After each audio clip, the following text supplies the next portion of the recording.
just told us he's not going to come next week. Okay, I'm putting this aside. That's why he's so happy, okay? Your wife's going to make you go away again? Yeah. Thanks. That's okay. I'm going away too. Bella's always a little early, so Until Wednesday. just a little shoot. Just making sure that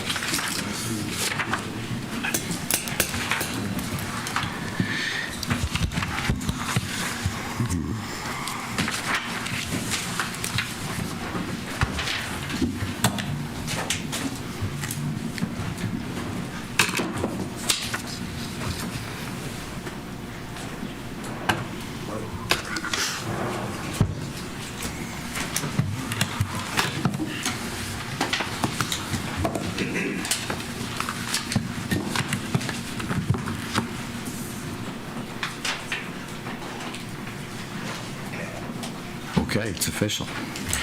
Good morning and welcome to the meeting of the Berry County Board of Commissioners for March 25th, 2025. If you would please stand for our invocation, Pledge of Allegiance.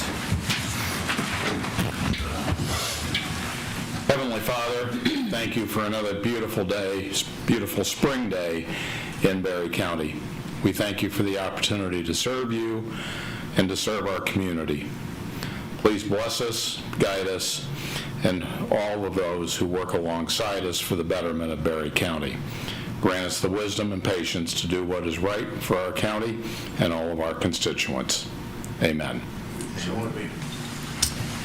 I pledge Allegiance to the flag of the United States of America and to the republic for which it stands, one nation, under God, indivisible, with liberty and justice for all. Please be seated. For purposes of attendance, Madam Clerk, would you call the roll? Hatfield. Here. Smelker. Here. Tunison. Here. Bassett. Here. Carlton. Here. Campbell. Here. Getty. Here. And Jackson. Reports from state and county officials. Are there any state or county officials with us this morning who would like to give an update to the board? Hearing none, limited public comment at this time. Any member of the public wishing to address the board may do so for up to 3 minutes for any item that is listed on our agenda. Good morning, Gary White. We're looking at this agenda. We can mainly, we can see mainly Commissioner pet projects on it. When I was elected as a village president, a wise neighbor of mine made a comment to me that has stuck with me to this day. He said, people that get involved in politics usually have one of three things. They are pissed off about something, have a personal agenda that they want to pursue, or generally care. In all honesty, you got to figure out where you're at in these ones. At the last meeting, Chair Jackson commented how blessed the county is with such recreation opportunities. This can also be a curse with so much government-owned property, state lands, county parks, properties, and even townships, city, and village parks. And even the village of Nashville wants to take over another house, which I will be against. Costs, comes costs to the taxpayers with very little or no revenues coming in. The Bailey Nature Preserve can and should be fully funded by the estate, not the taxpayers. This is a want of a deceased and is a nice gesture, which has the means to pay for itself, but wants the taxpayers to be burdened with the costs. I hear that, but it's for recreation over there. We already have a bounty of recreational opportunities here. Our problem with the recreational opportunities is the cost at the taxpayers. It's not a mandate, but once again, we don't talk about our mandates here. We're going to talk about what we're going to spend and how it's an opportunity for other people in other areas. So this property can be handled in different ways, privately probably being the best, which would serve the estates. When the county took it over, it was really a problem. The other problem I see with this is how it's coming on the agenda at the last minute. Well, we got to get this in by April 1st to get, to qualify for these grants. Everything seems to be reactionary and last minute. When you're doing this and you're reacting as compared to planning, it is important to understand that reactions generally do not work out well. The property will cost the taxpayers of Berry County money, it will cost the state of Michigan taxpayers money, and then we will still not have revenues coming in that property has the potential for. Once again, it was a nice gesture by the estate, but at the same time, we need to really start looking at the county-wide as a whole, not just, well, we need to have more parks, we need to have more government-owned property. That creates a liability. Thank you. Thank you. Additional public comment? Good morning. Shelley Lake from Irving. Couple of things about the PACE funding. So I'm understanding the hearing is now, and I don't know a ton about this. I just was looking at the packet last night. But I was a mortgage loan originator for about 15 years. So I do have some concerns about the PACE program. It seems like it's kind of a hard money loan. People can go get private financing. Only certain banks will provide a loan, and they would have to, I believe, subordinate behind this PACE loan. It's tied to the property. If you sell it, the loan can go to the buyer. It doesn't have to be paid off. It can create 100% financing, which I know we got into no-no loans, we call them, no income, no assets, and that's why the market crashed. You just had to have a pulse and you could get a loan. I'm not saying that's what these are, but 100% financing, no skin in the game is really scary to me. So I'm anxious to hear what more is going to be said about it in the hearing. But just two quick things on two of the resolutions. Resolution 10 for the Bailey Nature Preserve. If they do get the grant, the county will need to provide matching funds of $177,000. And for the passport grant matching funds, $151,500 matching funds from the county. So I just know with the jail thing being such a hot topic, it might not go over well coming up with more matching funds for those. So that's it. Thank you. Thank you, Shelley. Additional public comment? Good morning.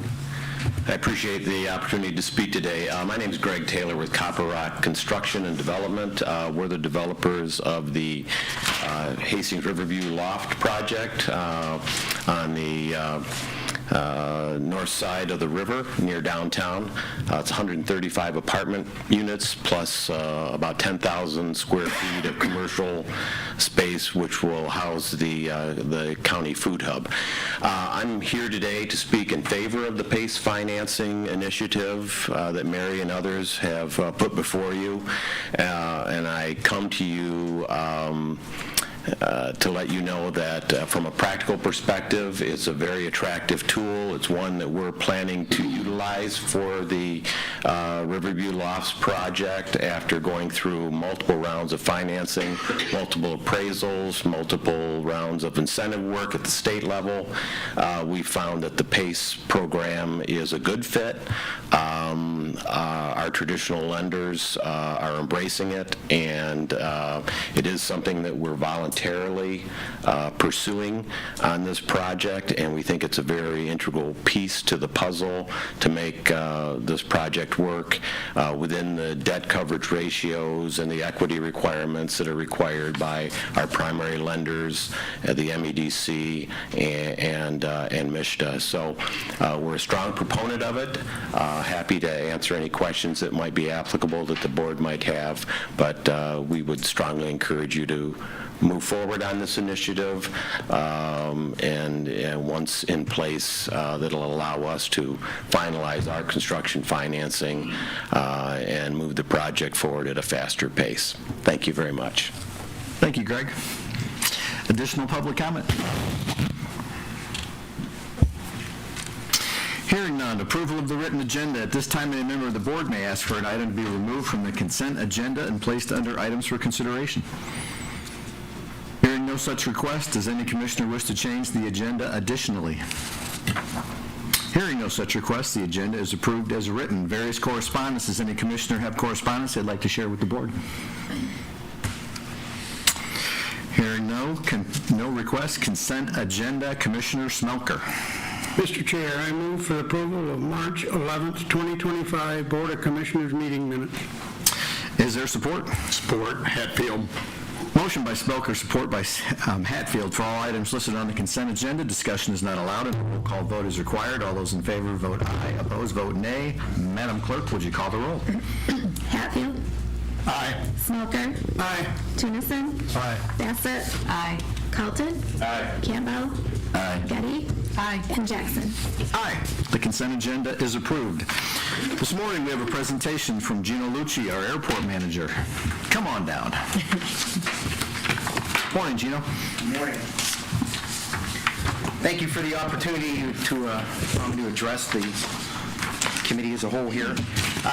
So my goal today is to just bring the committee up to, all you commissioners up to date on what's happening at the airport.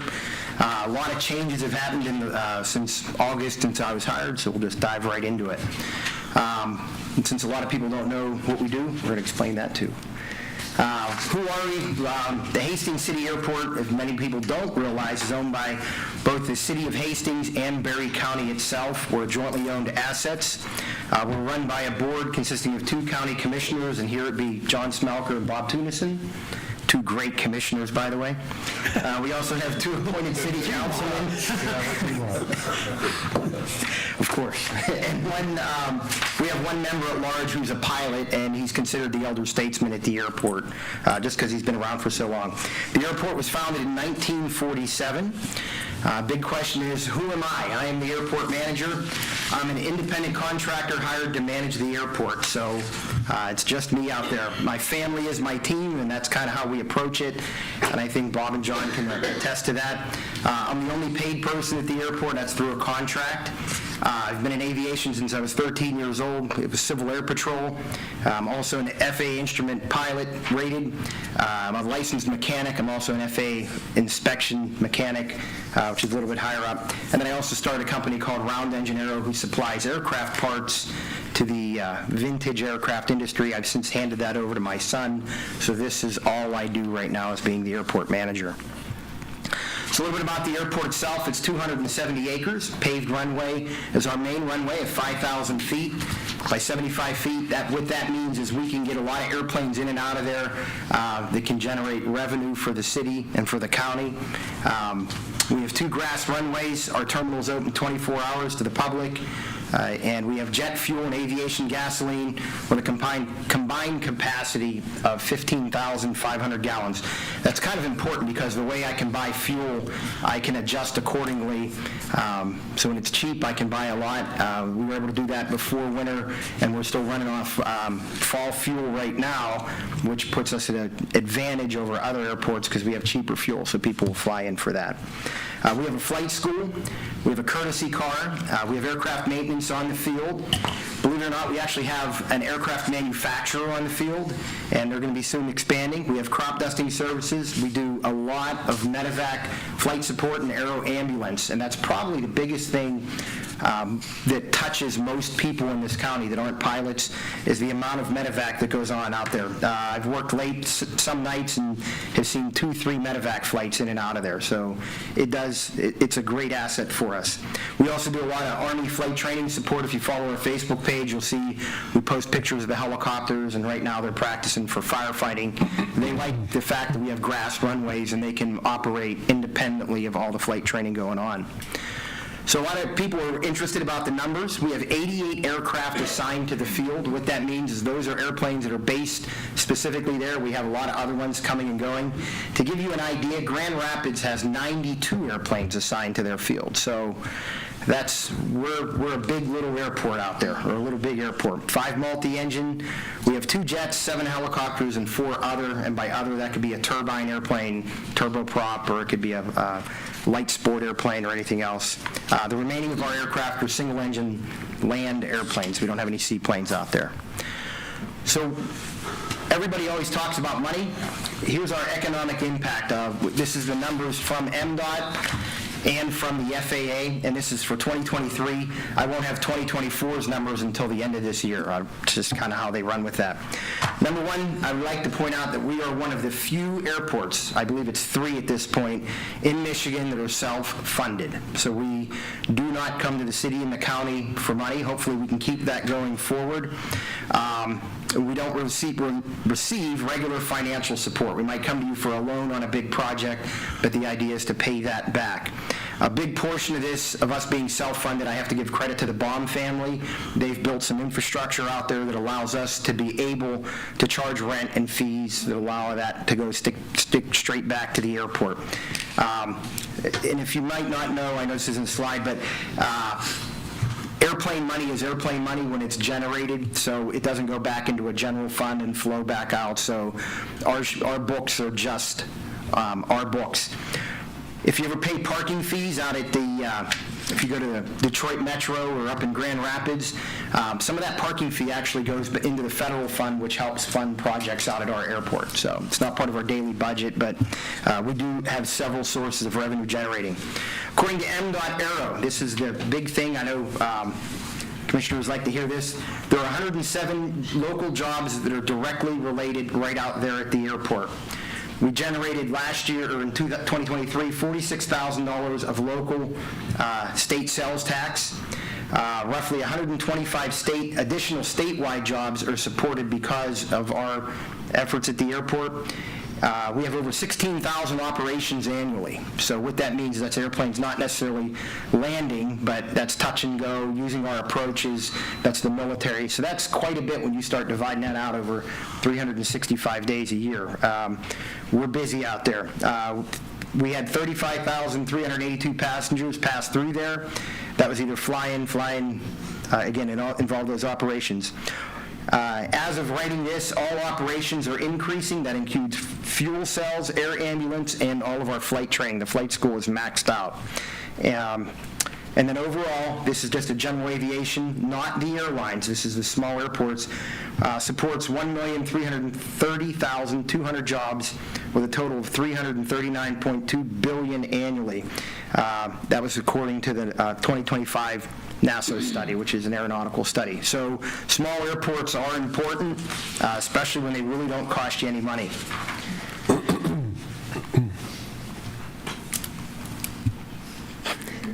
Can you help me out there? Am I doing something wrong? No, you should. There we go. All right. So what's happening now out at the airport? We have a new 1,900 square foot terminal building. Wish it was 19,000. This is expected to be done at the end of July. And then in fall of 2025 this year, we have a $500,000 taxiway rehab project going on out there, and that includes drainage. And it kind of upgrades things. The way the FAA looks at it, they judge your airport by pavements. That'll be big. And then in winter of this year, our automated flight weather station is scheduled to be installed. Now, this is kind of important because this allows the airport to grow. Additionally, it helps us with those medevac flights I was talking about. And then a spin-off of all that is everybody receives weather on their phone. Well, right now you receive what's called interpolated weather between Grand Rapids and Kalamazoo. Once we get that out there, you'll have actually real-time weather right here in Hastings. So it's not just an airplane thing. And we're very proud of that because that AWAS, as it's called, will help us with safety and just grow the airport and help the community itself. 2027, we're projected to have a parallel taxiway installation. Again, that helps us with the jets and the larger aircraft, not just jets. We have another aerospace manufacturer who's scheduled to break ground in 2025. We found out earlier this week that might be delayed back a little bit just to do with Eagle and some of the other projects or some of the other agencies that have their hands in that. We'll be adding a static display aircraft at our entrance at State Road sometime this spring. And sounds like a lot that we have going on, and really it is. Most airports have one project every 3 years. Right now we have 4 going on this year alone. So we're very busy out at the airport, and I'm glad to say I'm busy too. Some scheduled events that are coming up at the airport. In 2025, we plan on having our open house, the new terminal, which of course we'll invite to everybody. On 12 July 2025, there's a pancake breakfast fly-in. This is great. This is put on by our Flying Association, and this helps generate money that we wouldn't normally use, like a pilot's lounge, or if they see some needs at the airport, it kind of alleviates me having to go through the federal system, and they can buy these items and just, donate them, whether taxi lights or it can be just about anything. I don't have a date yet, but the Young Eagles program, which is for youth that want to have an opportunity to learn how to fly, they can come out, they can sign up, and they can go, they can get a free flight. We have our powered parachute fly-in in September. This is kind of neat, and as I was asked to open it up to any commissioner that wants to go in a powered parachute to let me know, and we'll make sure we schedule that. Can we volunteer some? I did it last year. It's, you have a parachute above you, so if anything goes wrong, supposedly you just float to the ground. Supposedly. Supposedly. It is very, very interesting. If you're on heart medication, I wouldn't recommend it, but it's very interesting and puts a whole new light on the community. But the manufacturer of those powered parachutes puts that on, and last year they flew, I think there was around 20-some people that lived in the area that just kind of showed up, didn't realize there was a fly-in, and they took them all up as a gesture of goodwill, and people got to see their houses from the air. So it was kind of neat. Paint the snow plow is also supposed to happen this year, which is where you go out and you paint the plow, and then we want to have that in the Jingle Mingle Parade. October 31st is Haunted Hangers, which I'll get into in a minute. And then